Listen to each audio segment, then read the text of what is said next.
that we'll be only gazing off at some of its vital information.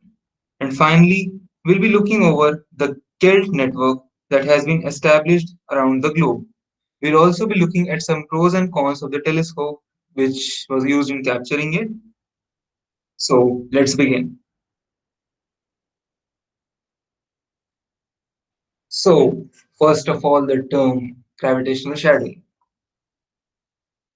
This term, let us split this term into two portions, gravitational and shadowing. So, first of all, we have gravitational. Okay, so let's think it should be something related to gravity, perhaps. Let's see. Afterwards, we have the word shadowing.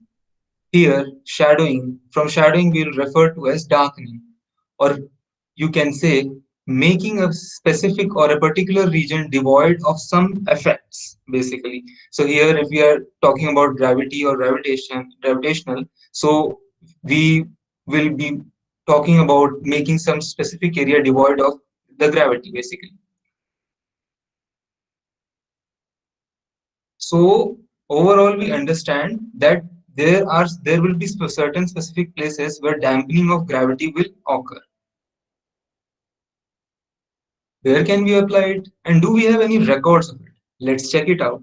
And as we progress through, I'm quite sure that you will get the feel of gravitational shadowing quite well. Okay, let's now start our journey into the KELT system.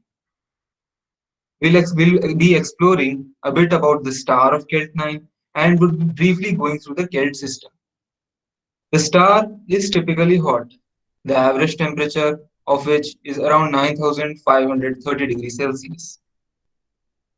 The spectral class of the star is B and is currently in the phase of B to A transitioning. Here I would like to mention a point. If you check it on the internet about the spectral class of this star, at some places you will find it to be written as A. It is okay because actually it's in the stage of transitioning from B to A. So at some places you will find it A and at some places you will find it as B. Here I have mentioned it as B. This and the phase we have talked about. The star is also quite bigger than our sun and is 2 to 3 times more massive. It is also quite luminous and one of the very rare ones actually, with spin extremely fast. A single rotation for this star to complete takes about only 16 hours. That's indeed very fast.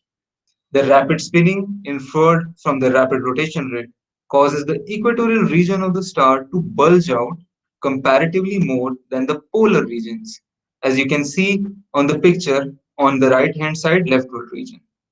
And as a result of this, the star obtains a unique oblate spheroidal shape. As a result of such fast rotation rate, more matter gets accumulated at the equatorial region of the star than at the polar region, basically. We can refer to this as an uneven matter distribution in the star. And this is actually what causes gravitational shadowing. We'll connect the statement of matter distribution later while seeing the orbit of this star's exoplanet, that is KELT 9b. Till then, you would certainly like to remember the shape of the star and the rapid rotation rate it has. Do remember the shape of the star and that the fact that it spins or rotates very rapidly. Also, there is a reasonably large amount of temperature difference at the polar and equatorial region of the star. The polar region of the star has approximately 9800 degrees Celsius temperature, and the equatorial region has around 9030 degrees Celsius. That gives us a net temperature difference of about 800 degrees Celsius. This affects the planet in really profound ways, which we have currently no idea about. We'll be seeing this further also. The rapid spin of the star is also speculated to generate extremely high and powerful magnetic fields, which also in fact affects the surrounding of the star. In this case, it's the orbiting planet that is KELT 9b. Now here I have a question for you all. Do we know any similar star in our night sky that is pretty much similar to KELT 9 in the aspects like The shape of Kelt 9 is oblate spheroid and it rotates so fast and it has such high temperatures. So, do we know any other star in our night sky that is pretty much like this star? Anyone?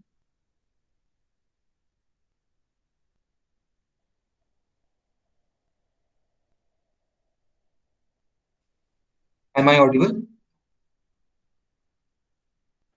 Yes, you are. Okay.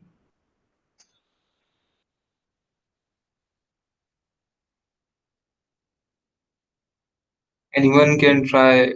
If not, then I'll tell.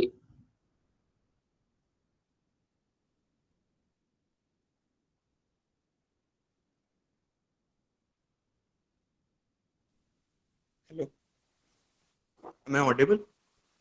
Yeah.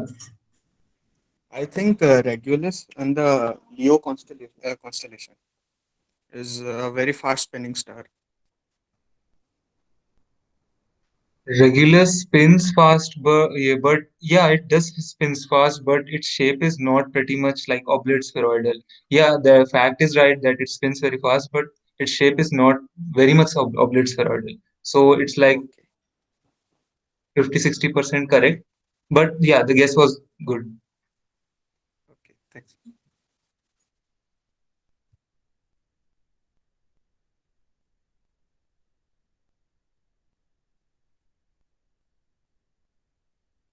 Okay, so actually the star which was I was talking about in this question was Vega. Vega, which is located close to the constellation Cygnus and Aquila in our night sky, rotates very rapidly and it also has a shape of an oblate spheroid.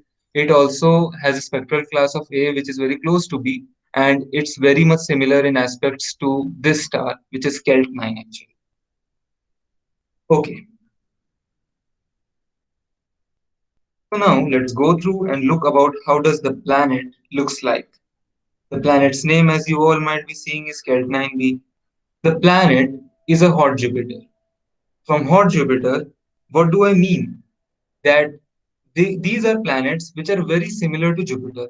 They are gas giants, like made up of gas, but they're a bit more larger than Jupiter on average. They have shorter orbits and they have relatively very high temperatures, just like the planet you can see here, because it ventures too close to its star, its parent star. One of the interesting facts about this planet is that its average temperature is about 4,300 degrees Celsius. That's actually hotter than many other red dwarfs out there. Due to such high average temperatures, molecules and atoms start to disintegrate into a state which is indeed very bizarre. You may say the former state just before the formation of plasma.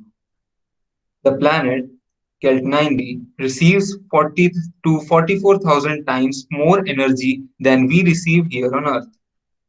It's actually so tremendously high that if Earth were to receive such energy, everything on the surface would vaporize instantly.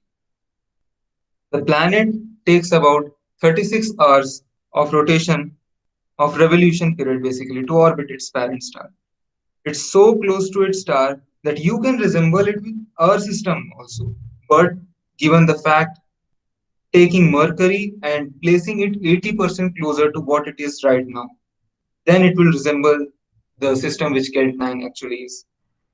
Taking into fact we are taking only one planet and the solar system has 8 planets. Since the planet is so close to its host star, it's actually a poofy planet also, besides being a hot Jupiter. By poofy, I mean extremely less dense. The planet itself is 3 times larger than Jupiter. Yet you can imagine it being even lighter than Jupiter just because it's poofy, and it's even lighter than Saturn itself. The planet also has expanded its gaseous layers quite dramatically. The atmosphere of this planet is quite unstable and is accompanied by really high speed winds. The highest recorded wind speed approximately is like 2,500 miles per hour. Another interesting fact about this planet is that it's tidally locked. But since it's a gaseous one and provided that it has such high wind speeds, Its chemical composition is something which is still debated and is uncertain.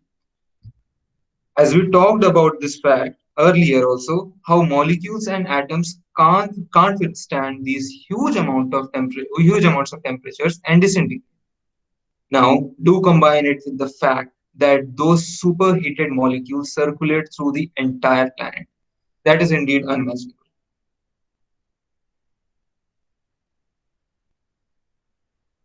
Here, I would like to tell you all a little bit about the von Siepel theorem.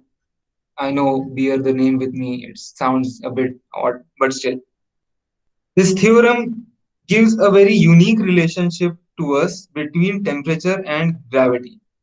As per this theorem, the stronger gravitational effects you have, the higher the temperature you are gonna get. You can see it in the image here also. Like, first we calculate the radiative flux of a uniformly rotating star, and then we find the effective temperature. The effective temperature then we find from the radiative flux, and then we relate it to the local gravitational effect with a given colatitude.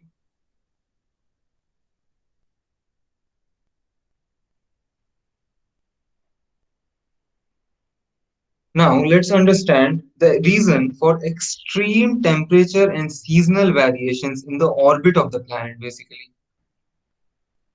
Starting off with the weird orbit of this planet.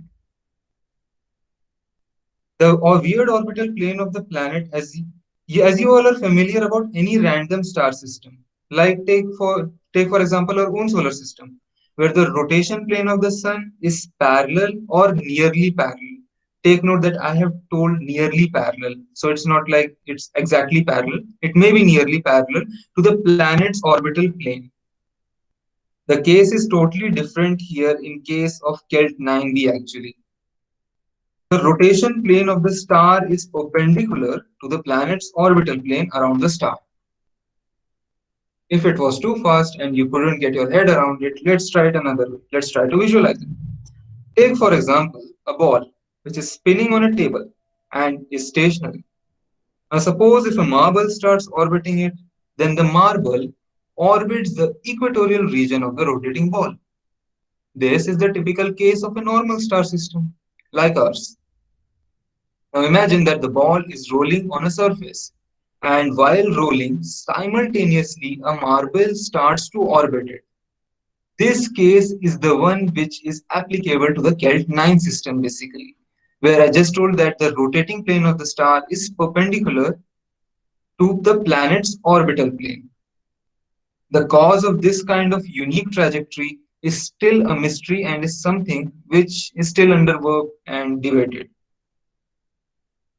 Now, as you can see the image in this slide, the star's rotation is indicated by the light blue shade on the star's body, and the planet's orbit is shown accordingly. Now, here things starts to get interesting. As the planet revolves around the polar and equatorial region of the star, it starts to experience weird, extremely weird effects. Now, remember, just in the previous slide where we saw the von Siepel theorem, we saw that temperature varies in contrast to gravity. So you might remember this thing because it is gonna be used just now. Coming back to our system, remember what I told you back there about the matter distribution of the star in this system. It's uneven. And also remember the fact it's rotating fast. So we have uneven matter distribution and the star is rotating fast. More matter at the equator, lesser of it at the poles, thanks to the fast rotation. So as the planet approaches the poles, since matter is less, so stronger the gravity, and hence higher the temperature near the poles. As it drifts toward the equatorial region, matter distribution in star increases drastically. So it's shielded from the gravity of the star or shadowed from the star's gravitational effect. And so the temperature of the planet all of a sudden decreases. That's why you can see here summer and winter written at specific intervals. Over the 36 hours orbital period of the planet, it experiences about 18 hours of summer and 18 hours of winter. Like at the region the planet currently is, you can see it experiences 9 hours of summer. Then as it transitions towards the equatorial region of the star, it experiences 9 hours of winter, again 9 hours of summer and 9 hours of winter. So it completes one revolution in 36 hours. That's why the seasonal swings that we have from this planet are so dramatic, and that thanks to its polar orbit and such relative closeness to its star. And that's how the planet is gravitationally shadowed from its star during 18 hours of winter that it experiences. Also, the star's magnetic field interact with the planet, and that causes a very absurd kind of atomic arrangement change which we have no idea currently.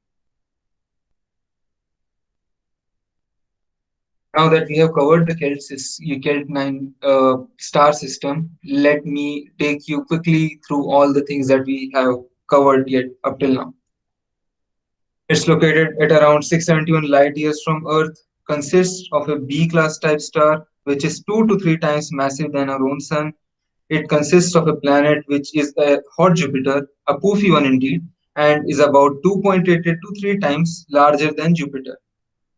We don't know much about the planet's trajectory and its orbit, and the planet has an approximate temperature of about 4,300 degrees Celsius.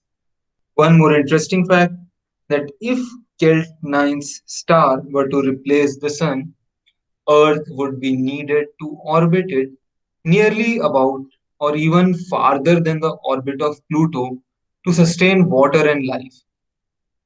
If you can imagine, the scales are really huge. Okay, so let's talk about the telescope that basically captured this phenomenon. The picture that you are currently seeing on the screen is what a typical Kelt telescope actually looks like. Kelt, KELT, or Kilodegree Extremely Little Telescope was the one which was used to capture, analyze, and study this system and phenomenon. It's not something which is a $1 billion project, nor it is like a simple telescope on a stand that we as public usually use. It's basically similar in design to a commercial camera that is mounted on top of a rotating device, which in turn is attached to a very scientific and accurate instrument actually. And the data measurements and calculation are done very precisely. Here I have mentioned a slight thing that it is close incompatibility to an advanced CGX mount. Just remember the name CGX. It's just here to signify that it's highly precise. Now there comes a point as to why we are using this kind of telescope when we have such large telescopes on Earth and even space telescopes. Here comes the catch actually. First thing is that those large telescopes are having very sensitive instruments attached, and they cannot be used for continuously long exposure periods. I'm talking about both the ground and space based ones. So, here, while I'm talking about a bit on the exposure period, I will shed some light upon the word exposure here, and we'll be talking about the confirmation thing just in a moment. Exposure here is an important aspect, like you see. For example, if you are in a dark room, you cannot see most of the things clearly because our eyes are not very well adapted to dark. But then, even unknowingly too, your eyes are actually receiving a few or some photons at a time. Some might be entering directly from outside, others reflecting off some surfaces, etc. Okay, take your phone. I'm pretty sure you have one. And not now, after the talk is over. And open its night mode or pro mode. And now try to take a photo of a place in the dark. With an exposure of at least 4 seconds, you will see the image which you are seeing with your eye. You will definitely see details that which you were not. previously able to look with your eye basically. That's why exposure is actually important.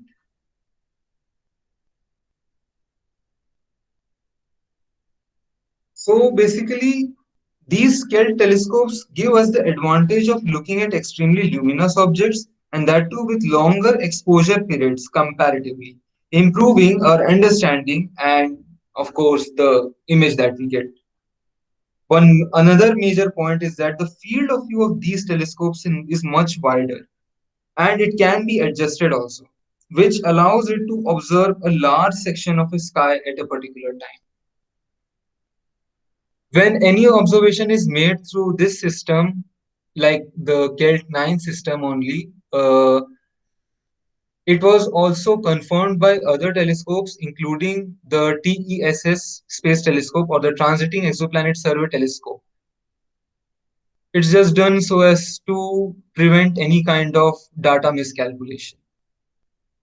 Scientists have used the KELT telescope to bridge the gap at simultaneously observing highly luminous X-rays and visible rays also that couldn't have been possibly done with any other technology.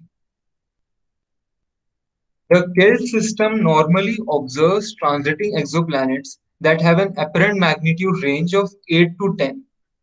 If you don't know pretty much, you cannot get the numbers basically. You can just refer to this fact that it lies between 8 to 10, like they're really really faint.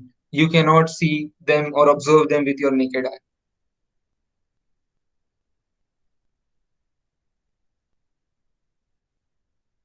And indeed, if we talk a bit upon the technical side, this telescope combines a wide 26 by 26 telephoto lens along with an advanced and sensitive CCD, and that does the job really good.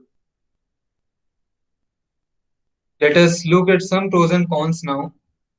So, as I told earlier, one two advantages of this telescope are like they are not million-dollar projects, so they are not like you need to have large amounts of infrastructures or other things to construct them. They are pretty easy to construct, and they are precise.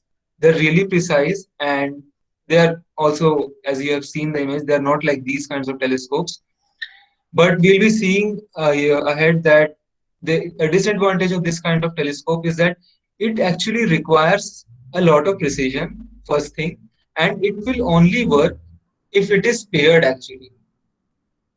Most of the times, these kind of telescopes are used to view stars which lie in the spectral class of B2, or basically the stars that are extremely hot and extremely luminous. Okay, so here also I have one question for you. So, what do you think? Does the location and time for these telescopes, like this one, the KELT telescope, does it matter? Like, what I want to say is that in ICER, when there were many observational sessions which we were having, where we always chose a spot. Most of the times it was the athletics ground, and observed at the darkest periods like 11 p.m., 12 a.m. So, is it necessary for this telescope also to, is it necessary to take this telescope at night and observe, or we can observe at any time of the day? What do you think? Anyone can try.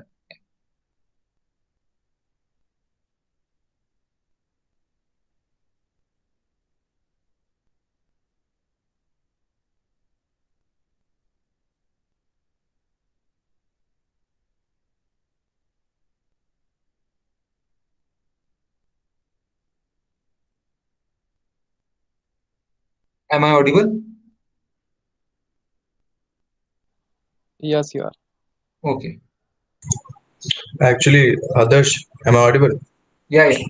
Yeah. I think that physical factors like weather and all other things do affect the working of this telescope. So if like take an Okay. example, if you're using it in a weather which is not so clear, it's cloudy, so you won't be Hmm. able to use.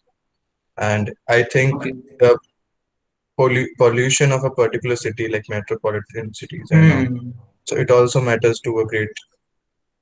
Okay, So okay. So I think that Hmm. it using it in a particular place with a particular good night sky and having Hmm. like clear skies important factor in getting accurate measurements and getting the accurate observation of the star.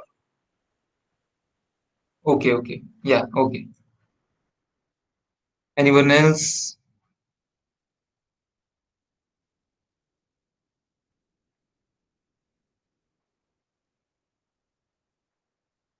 Okay. So just as Yatharth mentioned, we most of the times and up till now, it has been used mostly at night, at the night also. But for 2 to 3 times, it has been also used in the day. Actually, it doesn't matter whenever you can use or whatever time you can use it. It's up to you because it's made for high energy optical range, for high energy X-ray range, X-ray dash optical range, and has more wider field of view, and that too accompanied by the atmosphere's cancelling effect. It's optimal to use at any time. And here I am aiming at clear weather. I just want to specify that if the weather is clear, then you can use it anytime between day and night. Of course, if the weather and the pollution level are an important factor to consider. Okay, now let's look up upon the KELT and the follow-up network that it has. Follow-up network, like the vast network which it has covered throughout the globe, as you can see on the image here. Let's go through the details. In the recent years, KELT has been able to put together a network stitching many parts of the globe. Another important factor here is that over the past year, it was able to connect a network of non-KELT miniature telescopes. And the best thing is that now we can cover the entire night sky in accordance with the KELT and observe the stars which we were not able to observe previously. This network includes two highly precise KELT telescopes, one of which is located in North America and is known as KELT North, and its location is Arizona in North America. The other one is located in Africa, Sutherland, and is noted and is here designated as KELT South. KELT North and KELT South are basically designations that are provided to just indicate the location, whether they are above in the northern hemisphere or in the southern hemisphere. These are labeled as red dots on the image, and you can see them on the screen. So far, the KELT network has been able to identify 26 exoplanets successfully. Most of the time, the data collected from these telescopes is combined together and then analyzed. Yes, you heard that right. They do work in pair actually. And that's what I think is a con about these kinds of telescopes. That pairing is normally required for the telescopes to run smoothly and effectively. The data which is recorded, like the KELT-9 data, for example, you can take, it was recorded and it was stored. It was then analyzed by some scientists, and after 2 to 3 years, it was transferred all across the globe for scientists to analyze and work upon the data basically. And first time when we detected KELT-9 was way back in 2015. Still, yeah, from that time, scientists are, yeah, figuring out all the aspects of the star system, and here we are. This much knowledge we have up till now about this system, and at the end of 2030, this system claims to discover more than 200 exoplanets. Yeah, that's all from my side. Thank you very much. Happy stargazing. Here it's raining. Okay. So if anyone has any questions, I can take that. Yeah.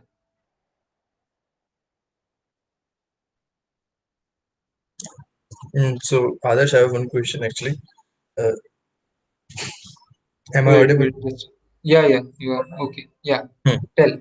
Hmm. So that shift to that seventh number of slide. Yeah. So in this, like you said that, like said what, like it's true that the planet is in the 90-degree plane of the rotation plane of the star. So when a protostar is formed, like in the initial stages of star, Hmm. Yeah. the most of the matter is moving along the Hmm. equatorial plane or rotational Yeah. plane of the star. Exactly.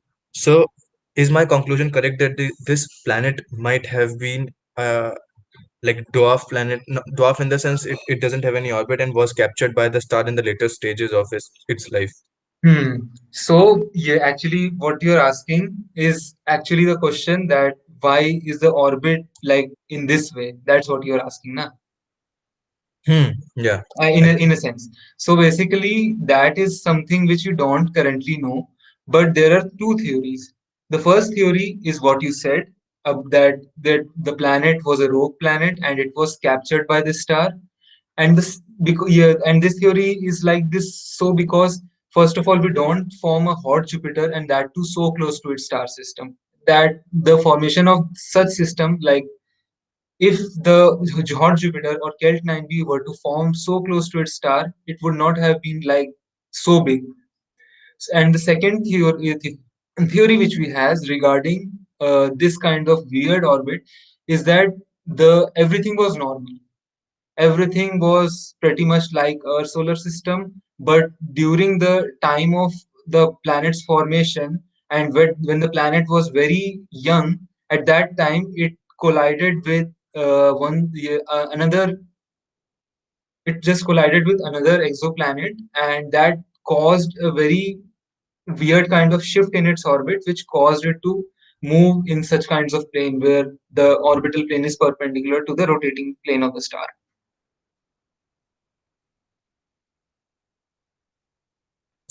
Like, is this phenomena also seen in other solar systems too? Hmm. So yeah, till now we have only observed it here. It's unique till now, for now.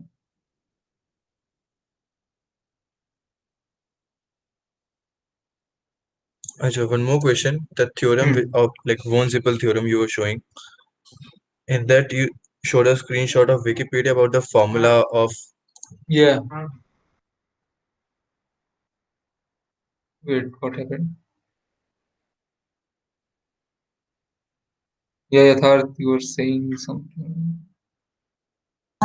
So in this that in this it is given that F equals to LP upon that formula, and where Yeah, the luminosity and mass are evaluated on the surface of constant pressure P.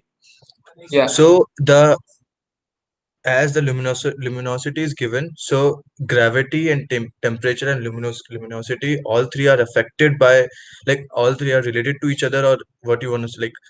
I just want to explanation of I how got it's. you. I got you. Yeah. So basically, what I wanted to tell from this is that first of all, we calculate the radiative flux of any rotating star, and we get and through this first relationship, we get that it is proportional. It is proportional to G effective. Like the flux is proportional to G effective, and after that, we calculate the effective temperature and that after calculating the effective temperature we relate it to the effective gravity with the this kind of exponential thing, like you can see it's approximately equal to g to the power 1/4.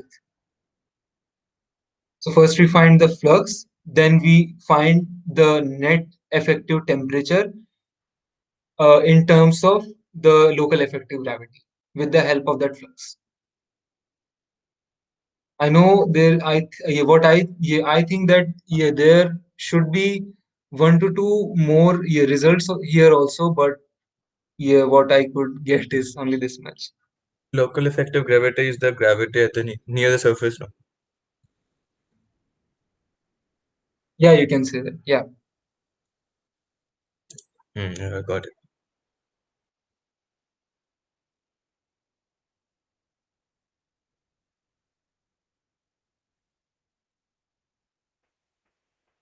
One more thing, Yeah. the uh, in that seventh slide only. Wait is yes. Yeah, and this you showed us that the summer and the winter and the summer and the winter. and it's given Hmm. that, and